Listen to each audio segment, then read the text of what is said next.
Hello and welcome to Have You Asked Your Dad, the podcast where we ask dads questions that dads normally don't get asked. Today we have a special guest. His name is Dr. Michael Mol. That's right, the top billing host, the doctor, and most importantly for our purposes, father, Dr. Michael Mol is on the podcast. And today we are asking him, which TV dad do you most relate to? The reason why we're asking him that is because we want to talk about the Fathers Matter film series. If you want to find out more about these 6 fantastic films that highlight different stories that fathers may experience, check out the show notes or wait for the end of the episode. So on the line from a secret hotel room somewhere in the world, we've got Dr. Michael Mol. Hello, doctor. How you doing, Terence? Secret hotel room, not that secret, but yes, somewhere in the world is right. So we have you on the line not in your capacity as a doctor, but actually in your capacity as a father. And we have some very crucial questions for you. In fact, we have one incredibly crucial question for you, because today's question for this episode is, which TV dad do you most relate to? Relate to is your question. Yes, relate. Okay, so the most like myself. Yes, so not the one that you wished you were. Okay. So my answer to that would be very simple. I wish I was like Dr. Phil from Fresh Prince of Bel-Air. Uncle Phil. Dr. Phil's a different guy. No, sorry. Who's Dr. Phil? Uncle Phil. I was going to say, completely different. Completely different. He's just not that easy, Dr. Phil. Yeah. He's not that important. But he always walked into the room. He had this gravitas. He was able to throw hooligans out of his house. Yeah, he was. Yeah, that's very true. He was incredibly successful. Even though he was grumpy, he always had like a soft spot. He did. For the kids in his home. For sure. He took in his wife's nephew and cared for him as his own. What a man. Okay. Yeah. So relatable, or you'd like to be like him? So I would like to be like him. Okay, cool. So I would like to be like Uncle Phil. Okay. But I think I'm more like Phil Dunphy. From Modern yes. Family. Oh, yes. Gotta be. Yeah, look, I think for me, I also would have said I'm probably more like Phil Dunphy. Well, at least when I saw him on screen, I was like, he's a funny guy. Like, he looks like a real... What a goof. He's WTF? Like, why the face, right? I'll never forget that episode. But then the father that I think for myself that I would... Oh, the one that brought tears to my eyes watching him play Jack Pearson. Have you guys seen This Is Us at all? You stole my guy, Sean. You stole my guy. That series was just phenomenal. So I'm not sure I can relate to Jack. I'd love to be able to relate to Jack on a number of fronts. In fact, I asked my wife, I said, who do you think I'm like? And she said, Jack Pearson, but that could just be Jackie being Jackie, trying to tell me she loves me that way. But this guy was amazing. I remember watching that series and thinking, I want to be a better dad. Right. Jack Pearson, because you're right, Sean. I mean, there's days when my kids go, that's such a Phil Dunphy thing to say, Dad. The whole idea of, whoop, heard it as I said it. And you're like, oh, jeez, that is a Dunphy move. But Pearson was amazing. But isn't Pearson, I mean, he spoiler alert if you haven't watched the show. I haven't watched much of it, but I do know from my wife watching it repeatedly.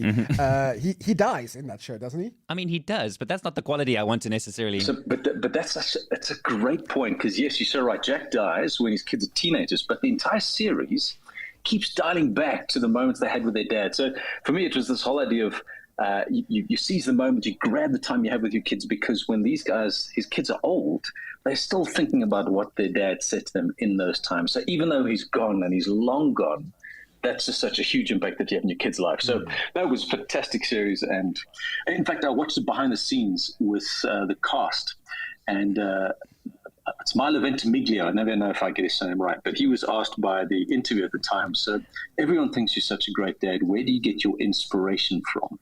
And he takes this breath, and there's this long pause, and he goes, well, my dad's actually in the room today. There is my inspiration.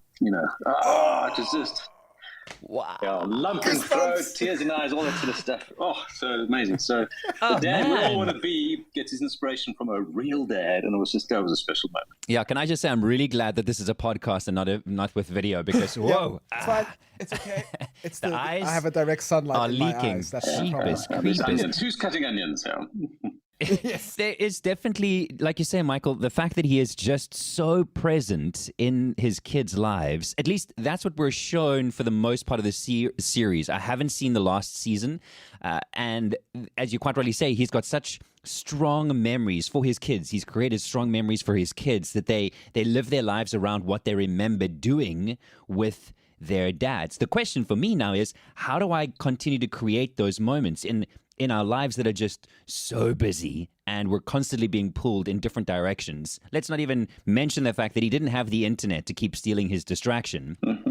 For us to be as present. Or podcasts, for instance. Or podcasts, for that instance. Yeah. For us to be that present feels like it's an impossibility. But is it like dad to dad? Can we be more present? I think... Yeah, sure, we can. And it's about stealing those moments, or stealing's a horrible word, grabbing those moments. To wait until we on a vacation somewhere, or until we're sitting down, we have, 90 minutes together, whatever the case is. No, you grab whatever moments you can around the dining room table. Absolutely. That's one thing you can control as a mom and a dad, is we eat together. I'm going to stamp my authority down on that. But it's the phone call during the day. It's the quick WhatsApp. It's the shoulder to shoulder on the way to school. It's all those moments that you really just look your kids in the eye, you eyeball them, and it's how you doing, how you really doing, and ask a question that's not just how was your day or what did you learn, or ask a question that gets to know them better. I think that's one thing that Jack, the character that Jack plays, really struck me was. He treated his kids differently. He knew his kids. I mean, each child has a unique DNA and unique fingerprints and unique personality, and he knew how to get the best out of all three different kids. And for me, that's also hugely inspiring because, three very different kids that require a very different approach to how I speak with them, how I engage with them, how I express love to them.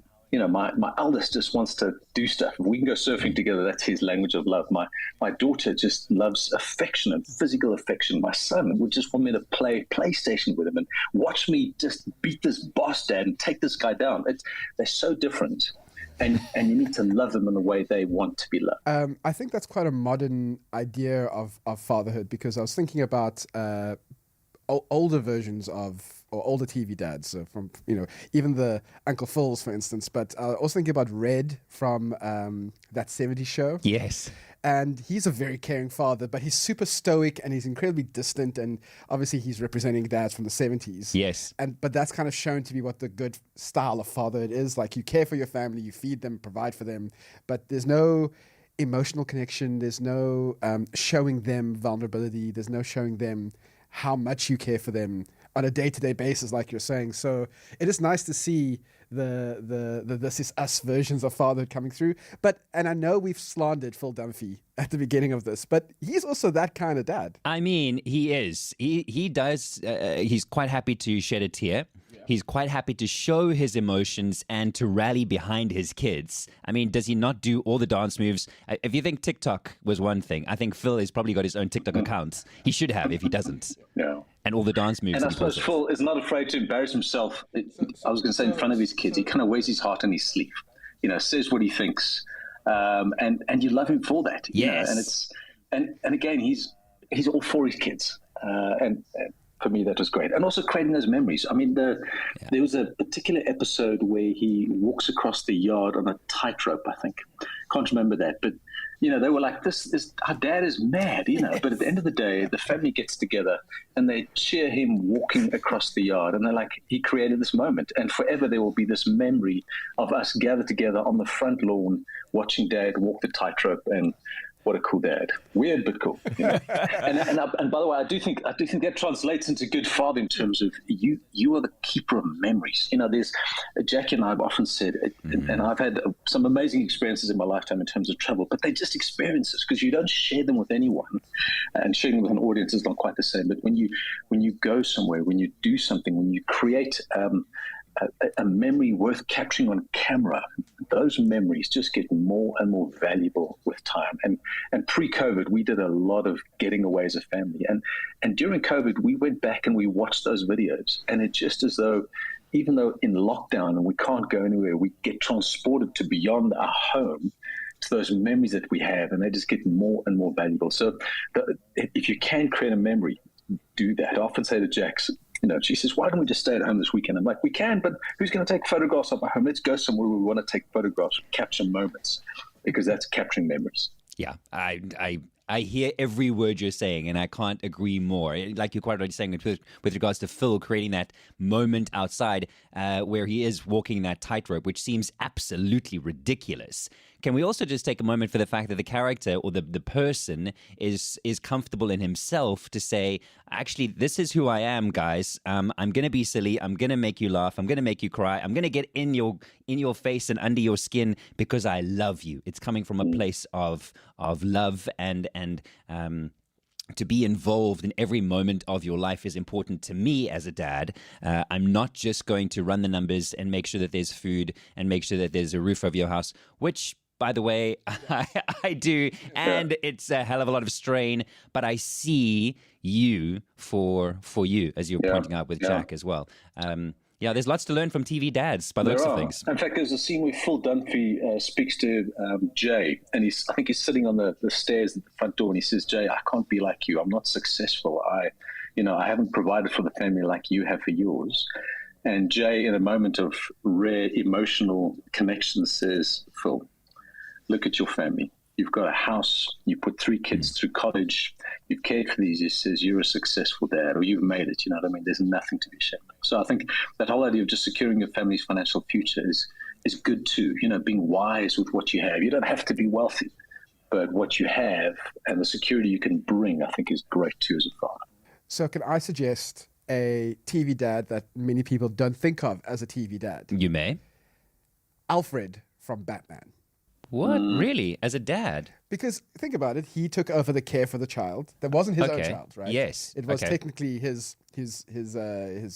boss's child. Yes. He cares for this child and loves his child throughout his teenage years. Even when he goes away, the child comes back. He looks after the child's house for the kid while the child's away. And when the child has an insane idea of becoming a superhero, he 100% backs the kid and ensures that he's the literal servant father. Yeah. Wow. No, I think that's good, Chance. I really do. And you know what I liked about Alfred is, Bruce Wayne does some really crazy things. He burns down the mansion at one point. He does stupid stuff. And Alfred always accepts him, always comes back, always sees the good in him, despite what happens around him. And I love that, this whole idea of, and he's got his back. There's this beautiful scene, and I often throw my kids under the bus with that. But, I think John Wayne just makes this horrendous statement, leaves this party. Everyone's like, what? Or where's he going now? And he just turns to Alfred and says, Alfred, tell him that joke, and he leaves. And I'm just like, you've got this. You've got my back. And so, I think that's a great comment. I think Alfred's an amazing, stand-in dad, if you like, or social father. Good job, T. So I think I've nailed it. So we people might be thinking, wait a second, you have Michael Mol on your podcast. There's literally a million things you could be talking to him about, but you're choosing TV dads. The reason why, if you're listening and you're asking yourself that question, Michael is involved with an organization called Heartlines that's run a program called Fathers Matter. And they're starting to release a series of movies that's coming out over the next couple of weeks. Michael, could you tell us a little bit more about what those movies are about and what Fathers Matters is about? Well, I think from my perspective, Terence, the whole idea around Fathers Matter is so key. And it's the message is you're irreplaceable, Dad. You really are. You can be replaced in any other role that you play, whatever business you're in, whatever whatever role you're playing in life, you're replaceable. Sorry, that's the honest truth. But as a father, you're irreplaceable. Your kids need you. They need your presence. They need you to kind of affirm their potential. Every son, every daughter needs a father to look them in the eye and say, you have what it takes.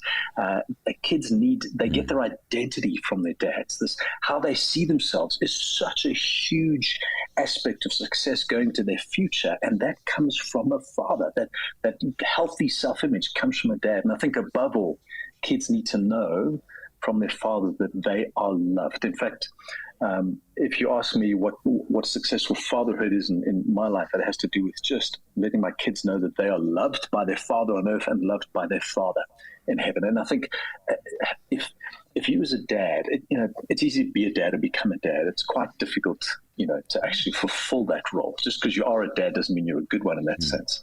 And so Fathers Matter just is turning the spotlight on the fact that you do play a role in your kid's life. And society pushes us out, and culturally often we're sidelined because of just where we find ourselves.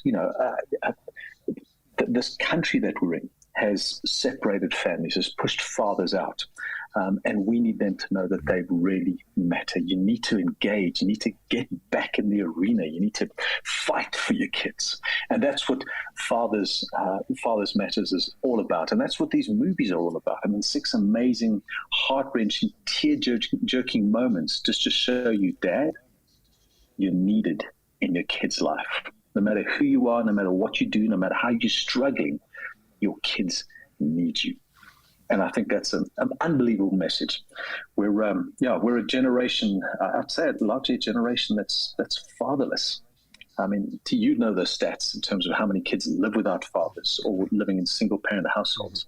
We need to re-engage. We need to be there for our kids and change the trajectory of this generation. Well, Michael and I, we both watched the first 2 movies that are being released, and it is hard not to get inspired and also let the tears flow during both of those. So the rest of them should be as good. I'm going to be talking about in the outro of the podcast. I'll give you all the details on where you can watch it and how, and of course I'll also put that into the show notes at the bottom. So if you're interested in watching movies that are going to make you cry in happy ways about fatherhood, read the show notes at the bottom. Yeah, please do, because I haven't seen either, and I'm now very intrigued about seeing the stuff that you've seen. I'm already sitting here thinking about the impact that I have on my own child, just listening to you, Michael. I'm not sure that I would make it through. Can I pause the movies, maybe? I'm just joking, because I'm not sure that I'll be able to make it through an entire movie without shedding tears. These sound like really important stories that need to be heard, so that we can remind dads of the impact, as you quite rightly have said, that they have on their children and their families. So I'm very pleased to hear that these movies exist, and I, for one, can't wait to see them. Yeah, we've made one convert, Michael. That's a good step forward. And that's one at a time, man. That's kind of what it takes. So I think the message that these movies and these mini series are putting out there is really asking dads or encouraging dads to get engaged. I think that's just this, was it Top Gun? I mean, since we're talking movies, I think it was the original Top Gun where kind of Maverick disengages, and there's this whole scene where he's like, engage, Maverick, engage. He's bugged out, he's gone, and suddenly the music changes and the bass comes in and the kind of, thematic theme just drives through and you hear this, he's back in, he's engaged. And if anything, I want to encourage you as a dad, wherever you are, engage, get back in the game. Your kids need you. Michael Mol, thank you so much for joining us in this edition of Have You Asked Your Dad? It's despite the fact we don't even know where you are, you still managed to inspire us. And I'll be telling you more about those movies and how you can get involved with Fathers Matter a little bit later on. He's a TV dad that inspires me, Michael Mol. That's true. He is a TV. Oh, my word. Yeah. I didn't even think of that. You are a TV dad. Yeah, he doesn't play a character of a dad on TV, but he is on TV. And he's a dad. And he is a dad. So, I mean, there we go. Forget about Alfred. You're our TV dad who inspires us. My job here is done, gentlemen. Thank you so much. It's great chatting to you guys, and well done with the podcast. I am engaged. I am engaged. I am engaged. Thank you so much for listening to this episode of Have You Asked Your Dad? If you want to catch the Fathers Matter film series that Dr. Michael Mol was talking about, you can watch them on SABC2 at 8:30 p.m. every Saturday from the 17th of September. There are 6 films that you can watch. To find out more, you can click the link in the show notes. And hey, if you have a question that you think dad should be asked, please send it via email to hyaydpod@gmail.com. That's hyaydpod@gmail.com. Or catch us on Instagram. Search for Have You Asked Your Dad?